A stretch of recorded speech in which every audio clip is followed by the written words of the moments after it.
tassa bhagavato arahato samma sambuddhassa.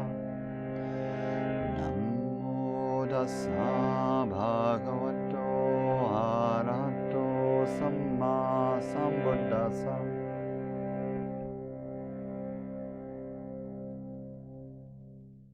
All right, so we've been talking for some weeks after we came out of the Anapanasati sequence. We got into talking a bit about cessation and nibbana and the characteristics of change and unsatisfactoriness and selflessness, anicca, dukkha, and anatta. And then I let anatta unfold into reflections on rebirth. We've been talking for a couple weeks about these, for some of us, quite natural feeling, and for others of us, quite difficult doctrines on what we make of really the ancient Buddhist idea that that birth follows birth in an experiential chain, so that there's something that the person experiences on and on and on, even though nothing in that ongoing experience can be called a self. That there's something that's continuous, and that thing that's continuous is kamma, or action, that our actions bear fruit, and consequentially, right, nobody in the modern period, like, contemporary Buddhist worlds, like, nobody's going to say that actions don't bear fruit. No one is overtly a nihilist, generally, or doesn't admit it anyway. But the Buddhist idea that actions bear fruit doesn't just mean that actions have impacts. That's the contemporary way of thinking about it. Like for others, actions bearing fruit really means actions bear fruit for the one who does the action. So your own actions, and particularly charged by their ethical valence, whether they cause harm or cause help in the world, those actions bear fruit in the form of your own future mind states, states of the mind and heart. And so this, one way to think about the doctrines of rebirth is that, not in such an esoteric way, but in a way of saying, okay, if that's the basic premise, actions bear fruit for the one who does the action, that must mean that good actions are going to bear positive fruit and bad actions are going to bear negative fruit. But a quick glance around the world, and this was true, they talked about this in the Buddhist time, and it's clearly still true now, that some people do quite terrible actions and don't appear to reap the fruit. They don't appear to suffer, or be, cosmically punished in a certain way. I think all of the religions tried to figure this out. Like, I grew up Catholic, and it was clear that some really evil people did quite well in this life. And so then it kind of makes sense to be like, yeah, well, it's going to be really bad for them later on. Like, there's a reason, I think, that those doctrines of, heavenly blessing and hellish punishment developed. And they develop in the Buddhist world as well, right? Because it's clear that not all evil gets punished in this lifetime. And it's clear that not all saintliness gets rewarded in this lifetime, right? Some quite lovely people have a really terrible time of it and don't seem to get what they deserve in terms of good fortune. And some really terrible people seem to, get a lot of comfort and wealth and power. And one wishes they would get what one thinks they might deserve, and they don't seem to necessarily. So the ancient Buddhists tried to figure this out, and one of the solutions was that, well, they get it eventually. And the Buddha was very clear about this. He said that there's karma that ripens immediately, which means in this lifetime, and there's karma that ripens shortly, like in the next lifetime, and there's karma that ripens kind of at an unknown future time. you know. And that works for both positive and negative karma, you know. Um, the doctrine developed that even the most evil people in the Buddha's world, Devadatta, his cousin who tried to kill him, Angulimala, the serial killer who became enlightened quite quickly, actually, after meeting the Buddha, Ajatasattu, the king who killed his father for the throne, and did not become enlightened in this lifetime. That you know, even Devadatta, who's really the most evil person in the Buddha's story, the idea developed that he too would become a Buddha. One day, he would become a Pacceka Buddha, a private Buddha, but he would eventually become liberated.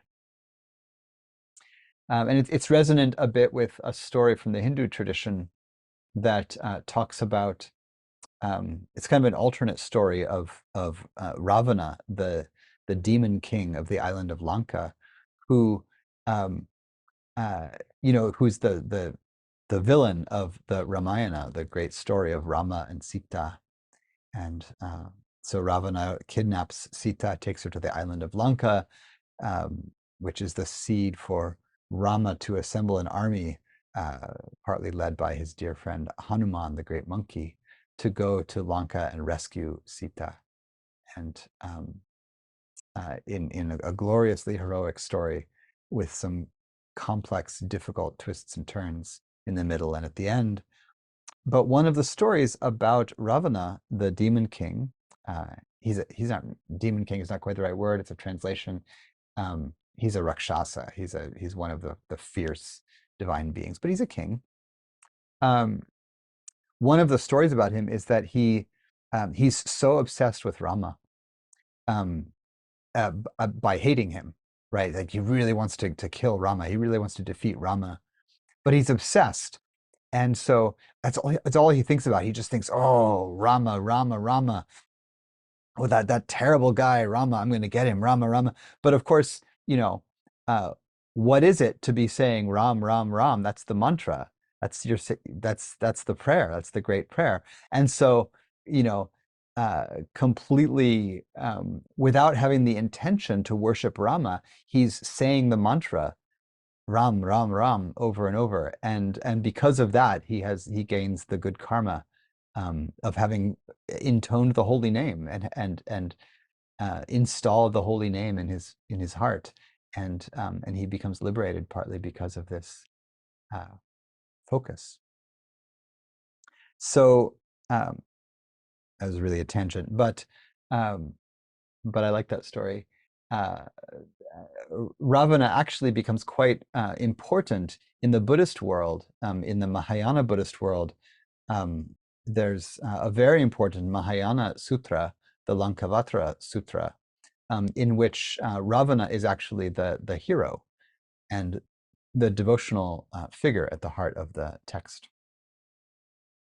So the Buddhists, you know, wrestled as we do with this idea that you know, good and evil don't always seem to get their just recompense in this lifetime, and but the Buddha was clear that recompense comes eventually.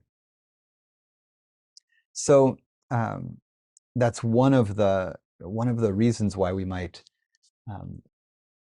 not so much like take on the doctrine of rebirth in a literal way, like, oh, you have to believe in this thing that somehow goes so against the materialistic, kind of naturalistic you know, theory that we mostly live under.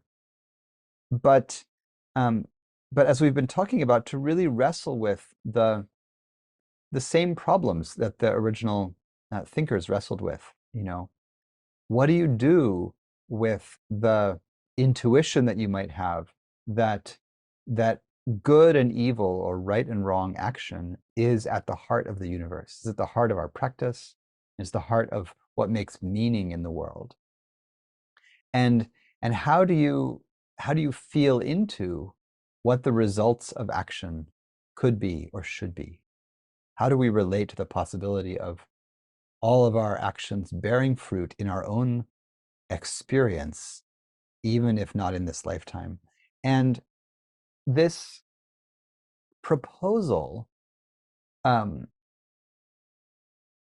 forces us to wrestle with a deep kind of nihilism that's at the heart of modern life. If you've turned yourself away from one of the traditional, like the Western religions at least, or from any great religion that believes in a life after death, if you've taken up the scientific religion, the scientific materialist religion of late, and you find yourself convinced that at death nothing is experienced afterward, that consciousness is purely a byproduct of physiological processes, and that after death there is simply nothing. The rebirth teachings, I think, just challenge us to then reckon with what we think liberation might be then. If at death everything simply ends, if there's no suffering past death in any way for anyone, nothing, really, really nothing, why would we seek liberation? Why would liberation is difficult. The path is difficult. It is not easy to fully uproot greed, hatred, and delusion from the heart. Why would it not be enough to work for, a modicum of comfort and psychological ease and let it be at that? Let's say that's enough. I'm going to work for goodness in the world. I'm going to trust that my actions have an impact beyond myself for others, but that when I'm done living this body, that whatever good or evil I've done, it all gets washed away, and I'm just finished. Just notice if you've absorbed that view. That's the standard post-Christian view around here, anyway, in kind of progressive, even if you tend on the animist direction or you tend in the other kinds of spiritualist directions, a lot of those traditions can just propose that upon death, maybe you're comforted by the idea that you just become soil again and mycelium, which you do. Your body does, certainly. So that's good. Blessings to the fungi. And if you but if you really can't wrap yourself around the sense that you might experience further suffering, that's really the kicker. Further suffering, like, oh, being reborn again and again is suffering. That's what that's from in the Dhammapada, right? Repeated birth is suffering. The Buddha says, many times, so many times have I been born and built this house. To be born again and again is suffering. You will not build a house again, right? I will not build a house again. The ridgepole is broken. The rafters destroyed. The mind has gone to the end of craving. There's really the very clear message that from a system of endlessly repeated birth and death and suffering, the mind can go to a place where there is no longer birth and death and suffering. That is different from the idea that everything just ends at death. So I think the rebirth teachings challenge us to wrestle with this. And they don't offer an easy answer because, I have really tried to just straight up believe the literal rebirth story. Like if anyone has made a go of it from a Western postmodern, condition, I have made a go of it. And it's not meant to be an article of faith, and as such, it resists belief. You can try to believe in it, but it's not really any more believable than heaven and hell was. Because you may well have, if you're in a group like this, you probably have absorbed a kind of culture that is post-mythic or post, modern at least, but you probably don't believe in metaphysical stories in the same way that many of your ancestors did. And you can't just get that back. You can't just decide to once again believe metaphysical stories. We have to find a different pathway to get there. And so part of what I've been proposing is that we don't try to believe the metaphysical story or the supernatural story, but we engage with the mysterious evidence that people have experiences of being someone else, that that there are mystical experiences that open toward the universe not being exactly what we think it is in the scientific, naturalistic, materialistic view, and that we actually wrestle with those, that we wrestle with the implications of psychedelic experience, that we wrestle with the implications of shamanic experience, that we wrestle with the implications of jhana, of the absorbed states of mind where the sense of individual self can dissolve profoundly into utter stability and stillness, into emptiness, into infinite space, infinite consciousness, into the sense that there is nothing, that we actually learn from these states. Now that's challenging partly because you have to practice them, and they're not easy. But I think that is partly what we are pointing toward here. And so at the end of our gathering last week, David asked a question that I'm going to interpret here as, how do we practice with this? What do we actually do or bring into daily life practice, ordinary life practice? And I think this is always a direction to return to, but particularly when we're getting really philosophical or abstract or metaphysical. And the place I want to start is one of the most uncomfortable places in the teachings. And you know I like to spend a little time with the more uncomfortable teachings.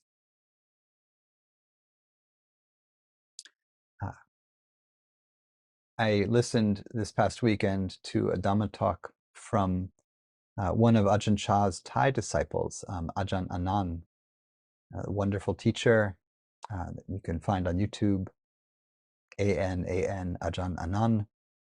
And I listened to a talk that he gave for the Lunar New Year, which just passed. It just happened on the 10th. It was this last moon, entering the Yang Wood Dragon year, coming out of Yin Water Rabbit.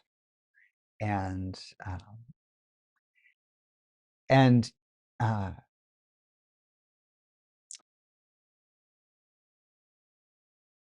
was a very, very straightforward talk. It was a beautiful talk. And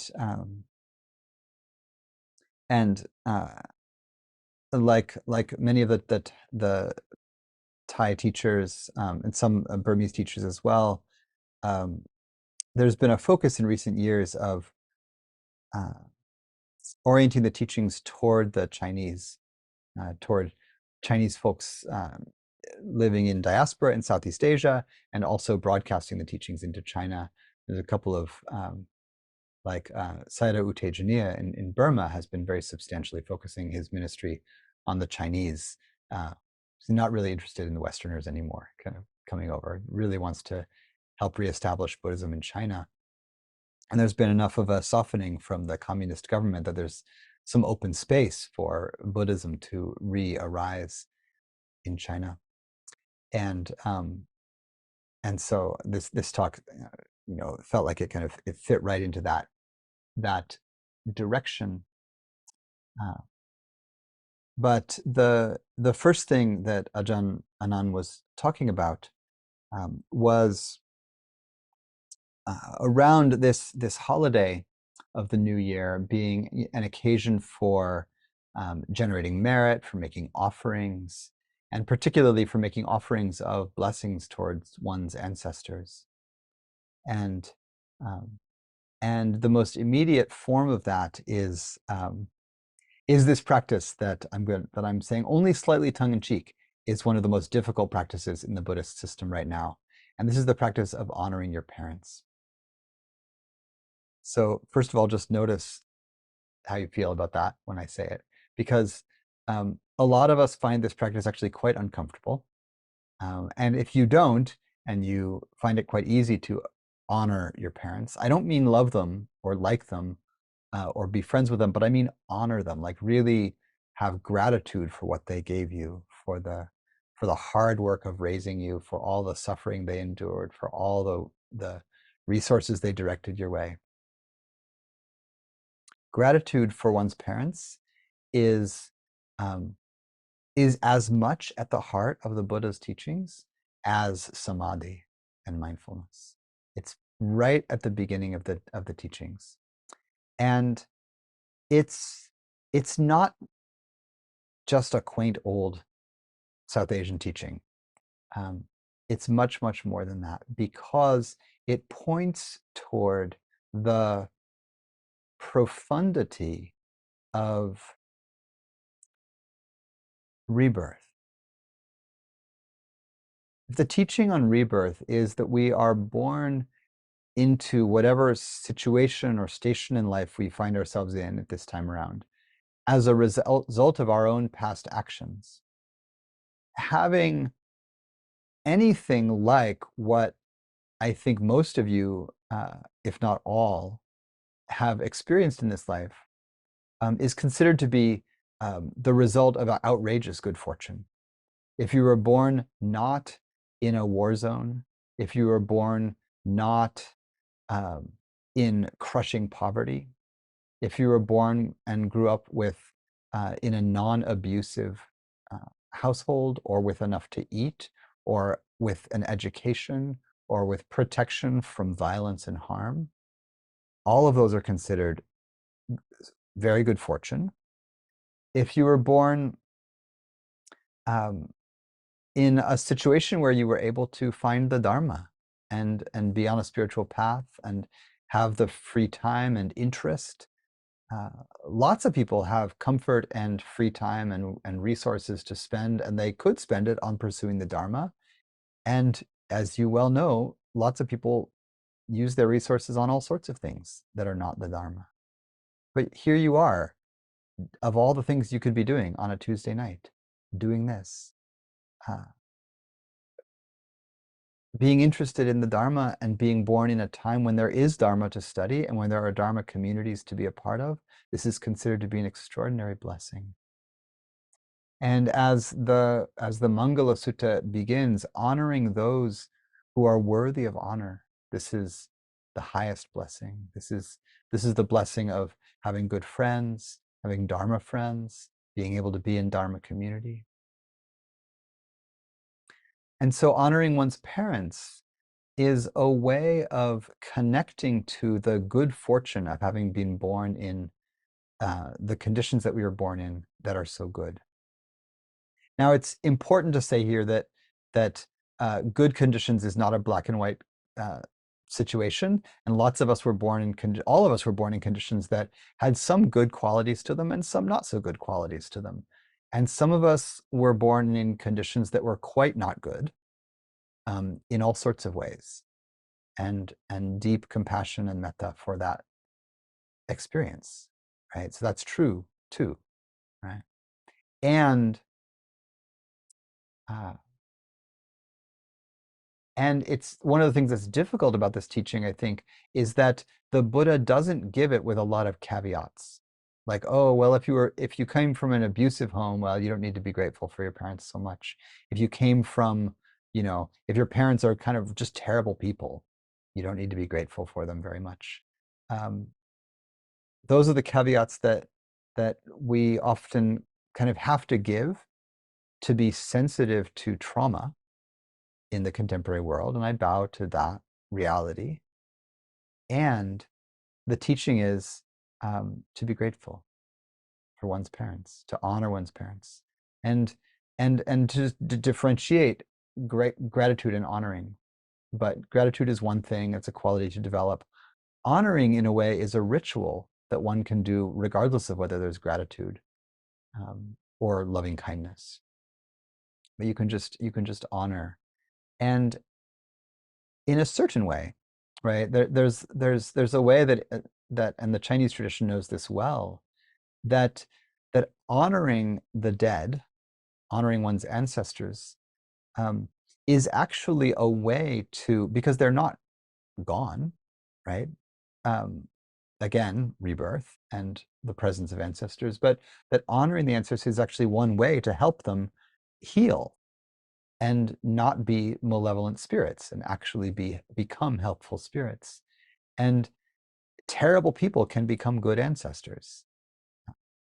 One of the ways they can do that is through being the recipient of ritual and honoring.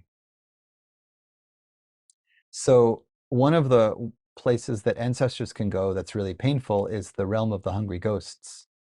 And being born in the ghost realm is a result of terrible actions of some kind during life. And so perhaps you have some terrible ancestors. I mean, we all have some terrible ancestors. So there they are, who may have been born in the ghost realm. And one of the ways to rescue people from the ghost realm is to do something wholesome, like give dana or make merit in some way, and direct the merit toward them, to wish them well, to make merit on their behalf. And so, you know, in a way, it's a beautiful gesture to do something meritorious and make an offering for the blessing of, you know, not our favorite grandparents, but our least favorite ones, the abusive ones, the angry ones, because sending merit their way actually is a way to help them recover from those terrible states. So I invite us to wrestle with the practice of honoring our parents. Yes, it might be easier to honor them once they're dead than living, but make a go of it. And I'm proposing, in a way, that this kind of practice, so this is loving kindness practice, this is ritual honoring, this is being in a heart or in a living relationship with those who are beyond the realm of form. That this is actually one of the ways we can practice with the ideas, the doctrine around rebirth. In a way, what we're doing is we're practicing as if it's real. What if it's real? You know, the Buddha says there's not a single person in the world who has not at some point been your own mother. Right? Rebirth is not just a short-term limited, like, you know, before I was born in this body, I was, you know, I was this person here, and before that I was this person there, and at one point I was this monkey, and at one point I was Cleopatra. A lot of us were Cleopatra. I don't know. It's a powerful being. You know, it's not a linear sequence of important humans that we were, right? It's more like you know, it's more like a fractal with infinite folding and folding interwoven threads, where everybody's been everything to everybody else, right? When the Buddha says, you know, cosmic eons expanding and contracting, I remembered my lives through all of this. Everyone is cycling around through everywhere. There's stories in the texts about people falling in love and then being born in various relationships with each other over and over for thousands of years, hundreds of relationships. The woman who gave the Buddha his meal, nourishing his body before the enlightenment, Venerable Sujata, um, was said to have been his mother in hundreds of previous lifetimes. When she came out and saw him under the tree, she began to lactate.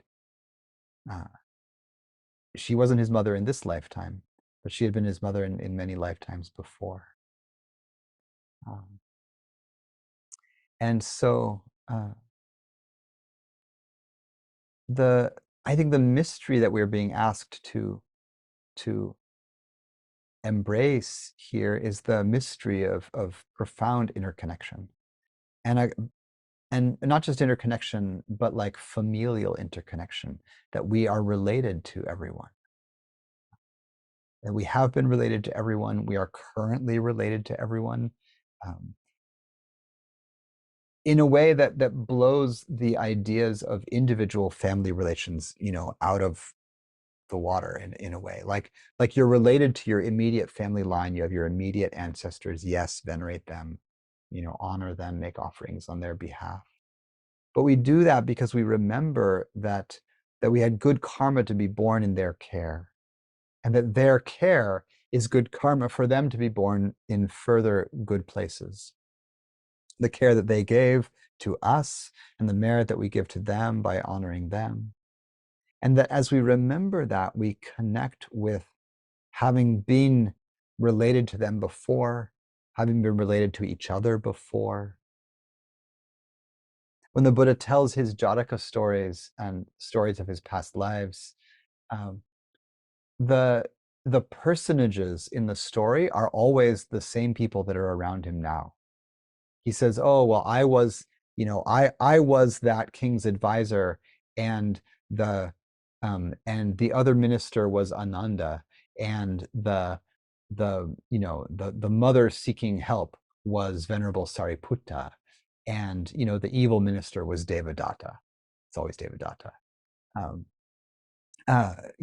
It's like the Buddha can see, right? This is his clairvoyance that shows him this. The Buddha can see that he's been hanging out with his friends for eons, practicing together, right? And I told you some weeks recently that, this story of Dipa Ma saying that she remembered that she had been with the Buddha, and so she used her recollection of past lives to remember all the way back to the time of the Buddha and to listen to him directly teaching in that time. And whatever you make of that, whether it was a kind of mystical lucid dream vision, whether it was shamanic, if you want to use that kind of language, if it was a sort of visionary practice, if she was remembering the literal past lives. I think what she was remembering was relatedness, and that we're related to all of those in the past, and how we act and move in the present creates relationality, and that relationality then unfolds into the future. So I think we practice with this not by trying to wrestle with the doctrine, but by acting in a way that demonstrates that we respect the teaching of interconnectedness, that we respect relationality, that we respect the mystery of being connected, and that we don't decide in some rigid way that we know what's going to happen after we die. I think to reject, a teaching like rebirth, which, again, is just a way of explaining a thing that happens where people remember things, and what do you do with those memories? To reject it out of hand is a way of saying that you know something that you don't actually have enough information to know. The thing about rebirth is that it's supposed to be confirmable through meditative practice. It's not supposed to be an article of faith. You practice, you have vision, and you see this. It's an insight. And so, by definition, if you haven't had the insight, you don't know what it's like. It's the same way that people say, they're afraid of getting attached to jhana, to the deep meditative absorptions. If you've never been in them, you have no idea what it's like. Of course you're afraid of them in some way, right? If you've never experienced the insight into selflessness, of course you might well think that it doesn't sound very good, or or it doesn't sound true. I know people who say, you know, oh, enlightenment, I don't want that, right? From the way it sounds, I don't want that. You know, I mean, it's a little bit like a 10-year-old, hearing, well, let's not make them 10.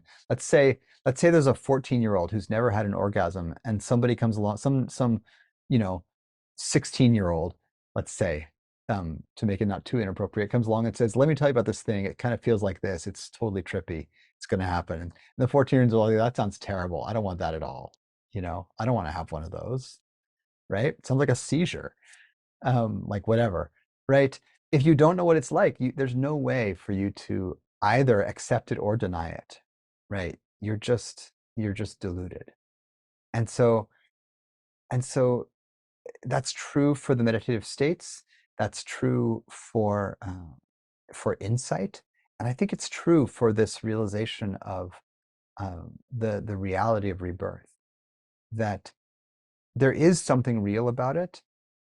The supernatural literalist explanation probably is not really what we think it is, and there's no way for us to assess it until we've had that insight and can actually parse for ourselves what it means to be visionary in that way. And only with that kind of vision can we reckon with what it means for ourselves. Like, what it means traditionally is liberative.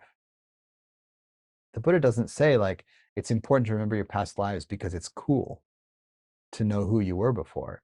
You remember your past lives because that's the first step in unbinding from further ones, from further suffering.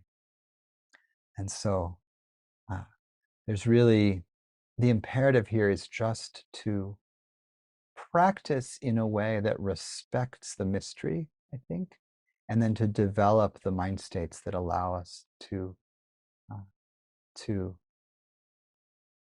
to be present for the unfolding of that mystery in our own life stream. So, all right, we'll pause there. Thanks for listening. Blessings always.